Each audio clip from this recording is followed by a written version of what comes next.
Ibig sabihin doon, nag-start siya ng 1, nagdagdagan ng 2, nagdagdagan ng 3, nagdagdagan ng 4. Okay? Please understand that actually, this pad holding is profession na natin. It's a profession actually.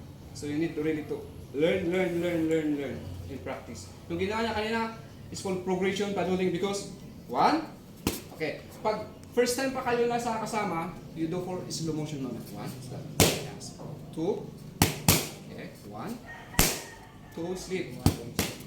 Yes, after 2 sleep, body shot. Yung ginawa ni ko kanina, maganda yun. Okay? Okay. 2 sleep, body shot again. Okay, so progression. Now, add your hook. Diba? Nagaganon ka, din double jump. That's our combination. Okay. Slow motion, complete. Diba?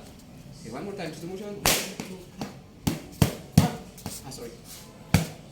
Okay. Now from there, you can go a little bit harder this time. Okay. Jump first. Jump. Jump. 2. Okay, combination. Sorry, combination. Sige, dagdagan mo ng to. Go! Sakto, go! Ganun lang. Okay, combination. Go. Nahilo. Nahilo si ako. Okay, jump again. Yeah. Jump. Yeah. 1, 2. 1, 2. 1 to sleep. 1 to sleep, 2. 1 to sleep, 2. Jump, jump. Ako ha. So, tak, tak, tak, tak, tak, tak.